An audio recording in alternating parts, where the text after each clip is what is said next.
Hi, welcome everybody. I'm Guy Stewart, VP of Engineering at Fat Skunk. Fat Skunk is an early stage startup company. I joined the company only recently. I'm presenting here today on behalf of Marcus Jacobson, who couldn't make it. I joined Fat Skunk in order to work with some, really smart people and learn more about this industry. As VP of Engineering, I'm looking to grow the team and work with other smart people. Now, the title of this is, why the traditional AV paradigm is doomed. It doesn't necessarily mean that it's doomed completely. It still has a place. So anybody who works at traditional AV companies, please don't be offended by this title.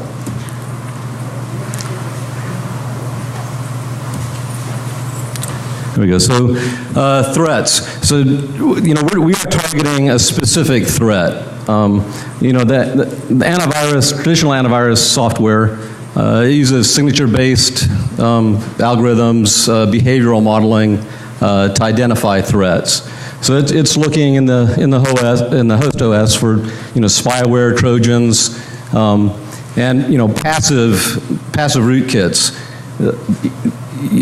These signature-based mechanisms and behavioral models require a lot of scanning, consistent scanning, updates to the databases. The databases are often out of date. Malware authors can just simply modify their malware, often using automated tools to make changes and test the changes to ensure that they bypass the signature databases or behavioral models of the antivirus software, right? And so all of this continuous scanning of the AV software, updating of databases consumes network bandwidth and consumes CPU power on the devices.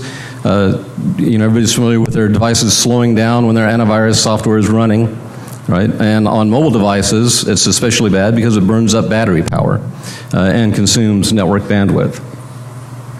Now, another threat is this, what I have at the bottom, the hypervisor active rootkit, right? It's a little bit different than a passive rootkit.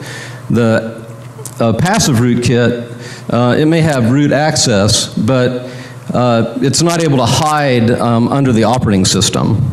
The active rootkit, the hypervisor-based rootkit, might take control of hardware and can hide effectively by running, what it's basically doing is it's running the host operating system and antivirus software in a virtual machine, which means that the antivirus software can't detect that active rootkit, right?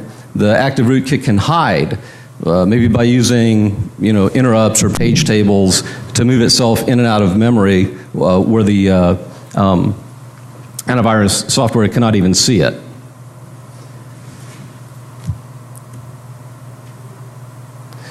So, security, hardware security solutions are also employed, but they have some limitations.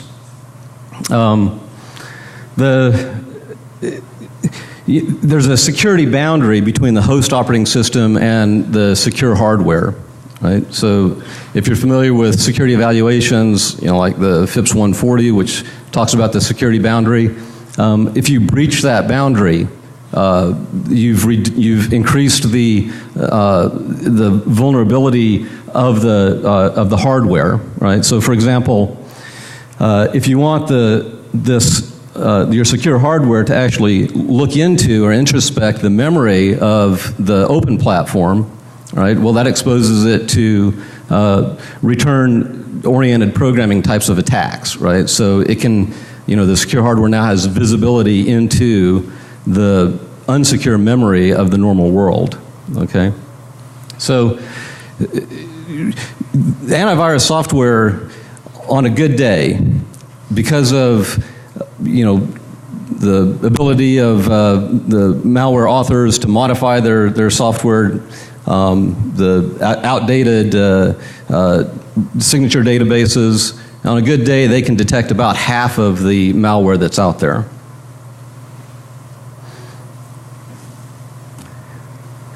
So, and also, the hardware is vulnerable to an unsecure supply chain, right? I apologize for the image there, but it's, most of the hardware that we use in the United States is manufactured overseas. The hardware is laid out at places like TSMC, right? The chips are run through automated test equipment in Taiwan. The phones and other devices are manufactured in Taiwan or in China, where they're susceptible to to attacks, not necessarily by governments or companies, but even by individual employees, right? So, and it's not just overseas, but also in the U.S. So, secure hardware, no matter how secure you make it, it's vulnerable to a single individual in the supply chain deciding that he wants to break that secure supply chain. Okay, so what is Fat Skunk's approach? What we do is we take the physical attributes of a device, all right, we measure them, and we look for characteristics of the device that are changed or touched by the presence of malware or by an active rootkit. So one mechanism that we use is this principle of displacement. So, this is similar to what Archimedes found, right, in his little eureka moment, right? He said, well, I can't tell if this is gold or not, but if I submerge it in water by displacement, I can tell you what its density is, and I can tell you whether or not it's pure gold, right? And so we do very much the same thing with memory on the device. Now, Archimedes' problem, it was actually a little bit more subtle than that, where he could not measure the displacement directly. He had to use indirect methods to measure the displacement. So he actually used buoyancy and submerged his scale in a tub of water. Our problem is even a little bit more challenging. We have a lot of things moving around. There's noise in our environment that we have to compensate for. So what do we do? This is the software space-time trade-off, right? So everybody knows, is familiar with this. The more memory that you have, the faster your program can run, right? So we have a microkernel that runs in main memory, right? And by the way, so most systems have this memory hierarchy. So here I'm showing cache and RAM. Everybody knows cache is faster than RAM, and RAM is faster than flash or secondary storage, right? So we can, we can look at how much cache that we have and use that as basically as our vessel to measure the volume of, right? And we're looking for the displacement caused by the presence of malware. Now the red box there is malware. The blue box at the top, that's our microkernel that's running to actually measure the memory. All right, so that microkernel looks at the cache, performs an operation that's sensitive to the amount of memory that it has available, right, and reports the results to an external entity. If there's malware present, it's going to displace some of the memory that's available to the microkernel, and it's going to slow down that process. Okay, and in this case, it'll cause memory elements to be swapped between cache and RAM, right? So we'll see cache evictions, and we'll see cache misses. Okay. So our approach. Okay, so the large gray box, that represents the faster memory. In this case, it's a cache memory. Inside of it, you see the black boxes. Those represent honest software, data, or passive malware. The blue box, again, is our microkernel, and the red box is malware.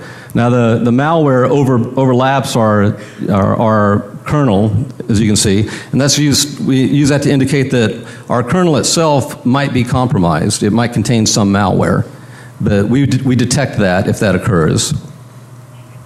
Okay. So our first step is to stop execution of all software, right? All the honest software. That includes, passive malware, or passive rootkits. And we do that by a number of steps, including turning off interrupts, for example. We eject it from cache or from main memory by flushing the cache, flushing the page tables, depending on what level that we're doing the attestation at. Right? So at this point, the only thing that should be in memory is our monolith kernel, our microkernel. The next step, we overwrite all of memory with a random seed, a random pattern. Right? We use a seed that's received from an external entity, and the external entity starts a timer saying, okay, I've given you the seed, you can now generate the random pattern, and I'm timing you on this operation. Now, if there's malware in place, it's going to be refused to be overwritten, and it'll continue to occupy some portion of memory. The next step, once we've written that random pattern to memory, the next step is to receive another seed, another element, and we compute a key digest of all of memory, right? And we use a pattern to access memory that's not known beforehand, right? So there are external entity, we call it the external verifier, issues a new seed to use in the key digest, and the pattern used to access memory. So malware cannot pre-compute these values, right?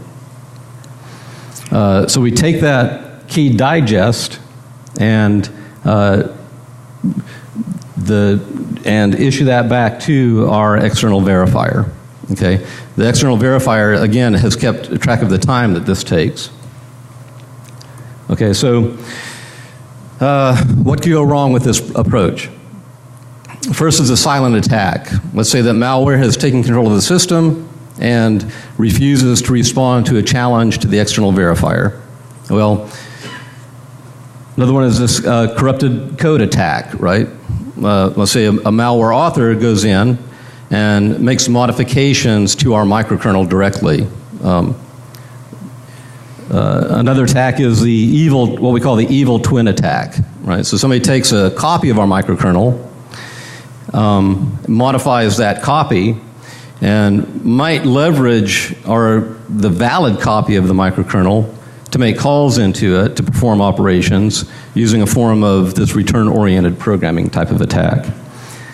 The last one that I show here is this evil interrupt attack, where the malware may force interrupts to remain enabled, set up an interrupt to occur maybe on a timer or on some peripheral event or maybe a page fault event, and that will occur, where it knows that attack will or that interrupt will occur sometime after the digest, right? The secure digest has been computed, right? Okay, so the solution to these, right? On the silent attack, where the connection is refused, right? Of course, that's easily detected by the external verifier, right? So the refusal means that the device possibly has been compromised, and so we blacklist the device, or refuse any services to the device, refuse any financial transactions. The corrupted code attack, where the malware author has gone in and made a modification to our microkernel. Well, when we compute the digest, the secure digest, we include the microkernel code in that digest. So if that microkernel has been modified, the digest will be incorrect, and we'll detect that. Now, malware might say, well, I'll modify the kernel, and I will, when it's time to compute those areas, the digest for those regions of the kernel, well, I'll plug in the correct values. Well, that's going to take time. It means that the malware has to move data from someplace else, gather the data from other locations. That's going to take time, and it's going to affect the overall timing of the attestation process. And so, they have a choice. Either they'll get an incorrect checksum, or they'll increase the timing of the attestation, both of which are detected by the external verifier. The evil twin attack. Well, the evil twin attack is another copy of the microkernel, maybe a reduced size, right? So it can, as it's computing the digest, it can use the original values of the microkernel. It doesn't have to replace it with values from someplace else, but the twin alone occupies space in memory, right? And causes cache evictions or memory evictions, page faults, and again slows down the timing of the attestation. Let's see, the evil interrupt attack. Okay, this is where I'm going to, we have a mechanism to detect this as well, and in fact there's a number of other attacks that come into play, and these attacks and the way that they're addressed are laid out in the white paper that we have that's available, I believe, on the Black Hat website, or soon will be. Okay, so what do we do with all of this? All right, there's several, I think, are very interesting applications of this type of technology. This one is not necessarily my favorite, but it's a very interesting application where we set up a secure execution environment. So a rootkit on a device that has control of may have complete control over the kernel and the hardware. It's talking directly to the processor, it's controlling the cache, RAM, it's controlling interrupts, all aspects of the hardware. Right? It's basically running everything else inside of a tiny little virtual machine, and any software running in that environment has no idea what's real and what's being falsified by this rootkit. Right? So our job is to detect that threat first. So the red question mark in the rootkit, is that active rootkit present or is it not present? So we run our attestation process. That attestation process tells us whether or not that rootkit, that active rootkit, is present. If we determine that the active rootkit is not present, then that basically asserts that we have a root of trust. It asserts the integrity of this root of trust, right?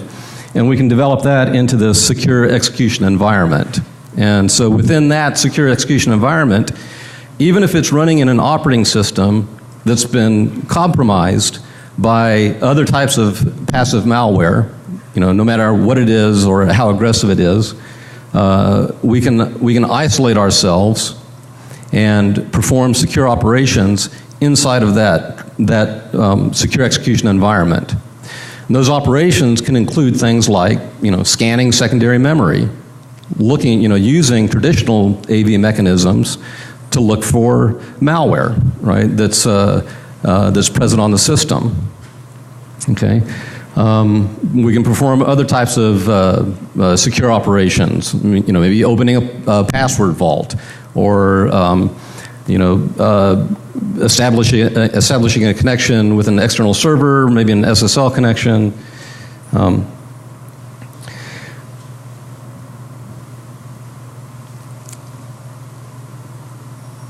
Let's see, how am I on time? 6 minutes. Okay, so I'm gonna run through a quick review of what I've talked about, because I know with only 25 minutes, I know I kind of skipped through a lot of things very quickly.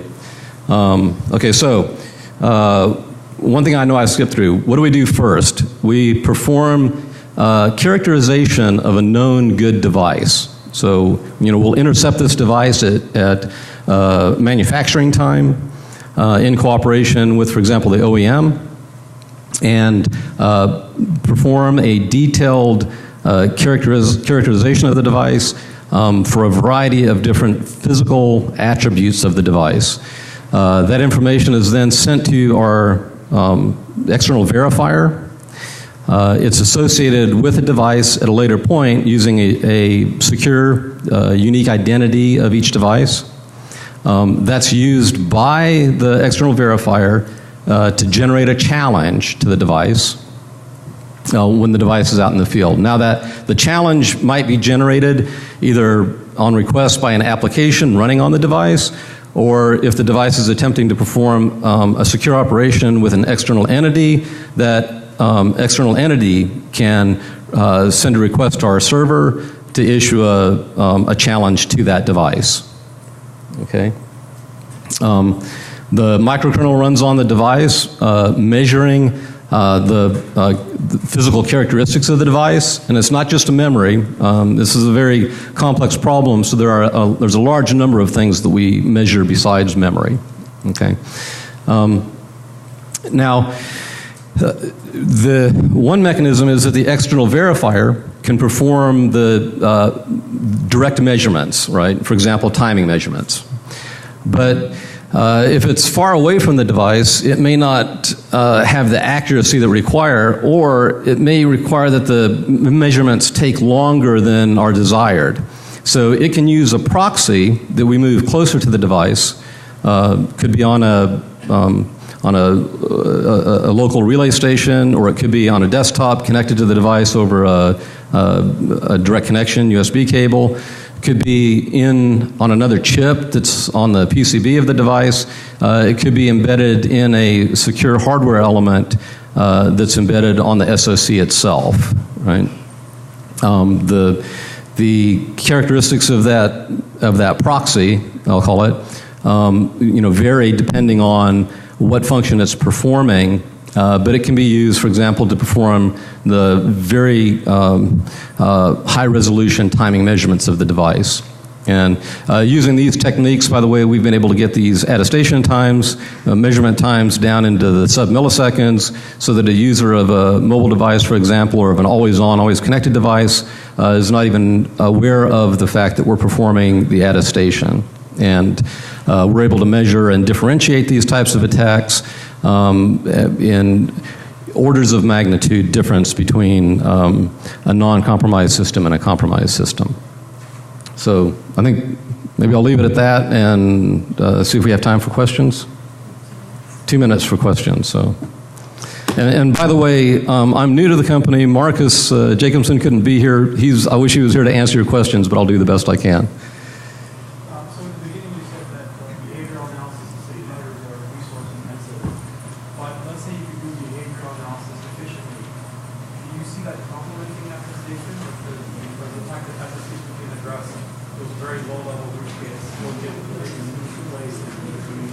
Yeah, I see okay, so the question was between signature databases and behavioral analysis versus doing this type of physics-based attestation, are they complementary? And the answer is yes, I think they're very complementary. Where we can do ours on demand, and in fact we can say, well, we're going to do this, this attestation on demand immediately before an operation is performed. But remember, it's opening a secure environment inside of an otherwise compromised system. And so we still have to go to those other techniques like behavioral modeling and signature databases to clean up the rest of the operating system. Now, it's possible that you could use this secure execution environment as a root of trust for booting an entire operating system, but we all know that even a secure booted operating system can be compromised. Okay. Well, we have one more question here. So.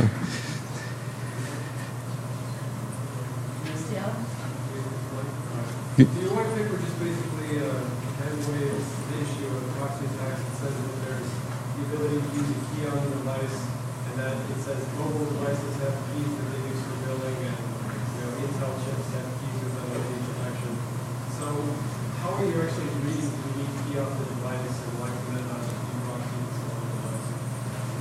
Right, and so the techniques that we are using.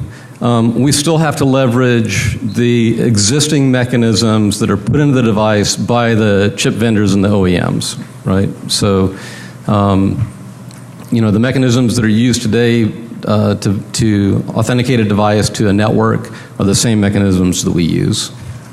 Right. Okay. All right. Thank you.